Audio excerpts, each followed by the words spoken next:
What is up, everybody? Hey, my name is Ryan, and welcome to our Reflections podcast. Hey, one of my favorite stories in the Old Testament is when God sort of commands the people of Israel to build this temple. It begins as a tent, like a tabernacle, but ultimately then Solomon builds this temple. And this temple is like a sacred place where they believed that God physically dwelt in this place. They had a section that was called the Holy of Holies, like the holiest of all the holy places. And so as you walked into this temple, it kind of progressively got more and more sacred or more holy. And in these places, they were taught how to relate to the divine, and they would have like animal sacrifices, and they would splash blood all over, and they would put grains and other kinds of things. And the idea was that God was showing them how to relate to God, because how would human beings ever know how to relate to the divine, the transcendent, God? How do we know how to relate to God unless God sort of tells us?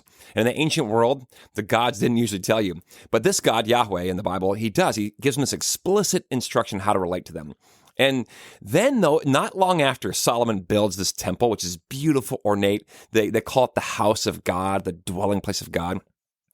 And not long after this, Solomon is recorded as sort of lamenting. He says, hey, how could God ever dwell in this building? As though God could be contained in a building. And there's this revelation of like, yeah, God doesn't dwell in a house. Now, they interacted with him as though he did, like this sacred place, and this is holy. But then there's a slow realization that kind of seeps into the Jewish consciousness. And then even in Jesus, where they begin to realize that God dwells everywhere, that God inhabits the whole creation. The whole thing is a temple. And so it raises the question, like, well, why did then God make them build this one temple? And I think this is why. I think these people had to know what it meant that this God was holy. And they had to know what it meant for something to be sacred and for there to be a holy place. It's like they had to have like this microcosm, this little small example, so they could know and understand the bigger picture. And they had these rituals that were how they were to engage the divine, the holy, to engage God. And these rituals were like a concrete example of some deeper ideal and profound truth in the world. And so the ritual was like a microcosm that sort of mimicked the entire thing, the whole grand thing.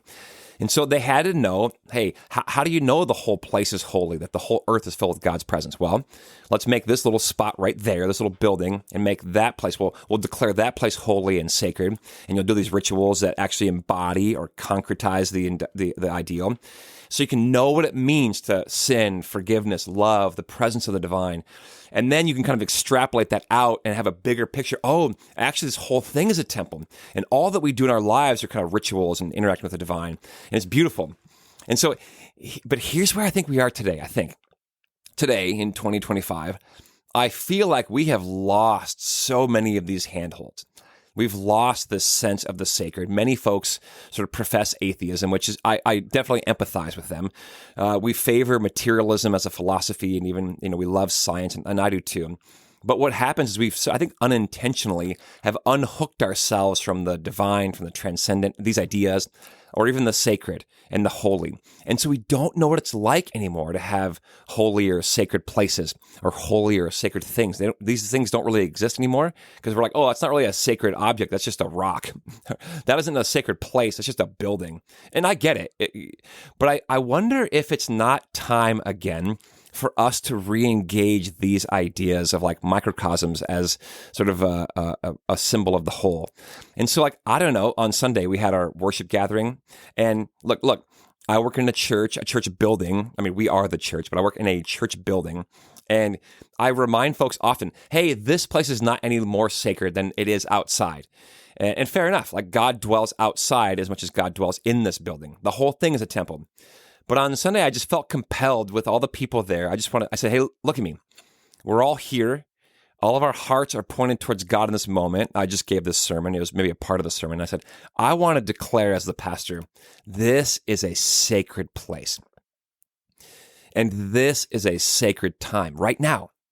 And I told them, I said, this is a sacred time because I said, hey, look, every decision you've ever made in your life, everything that's ever happened to you, good and bad and otherwise, all the things, pain, suffering, joy, celebration, all these things have led you here to this moment, right here in this place, now in this time.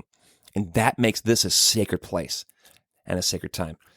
And I would say the same for you. Like, whatever you're doing, wherever you're listening to this podcast, All that you've ever done in your life has led you here to this moment, to listen to this podcast at this time and place. That makes this somehow sacred.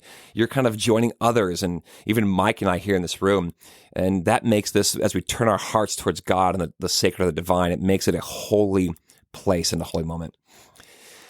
And I just feel like, man, I feel like I want to just be a person who just continues to declare certain things and places holy. Maybe we revert back to like temple kinds, not the temple as in Solomon's, but I mean like having this idea of like, hey, let's declare this thing holy and sacred to remind us of the handholds of what it means to have sacred places and mountains and rivers, and then to be able to then again extrapolate out like, okay, now that we have these grasps or handholds again, then we can re-envision that the whole thing is holy and sacred.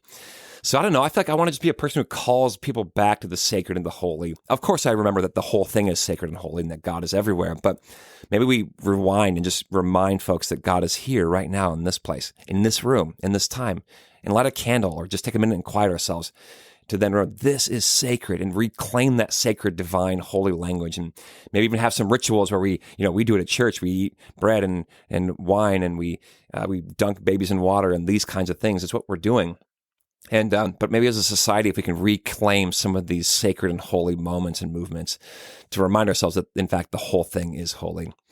So today, may you know that this time and this place, wherever you are, that's a sacred place because you're there. And maybe may your eyes be open to the presence of God and His presence there in that place, and remind yourself that this is a sacred and holy time.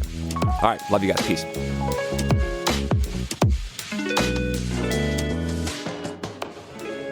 Hey, if you enjoy this show, I'd love to have you share it with some friends. And don't forget, you are always welcome to join us in person at Central in Elk River at 8:30, which is our liturgical gathering, or at 10 o'clock, our modern gathering. Or you can check us out online at clcelkriver.org. Peace.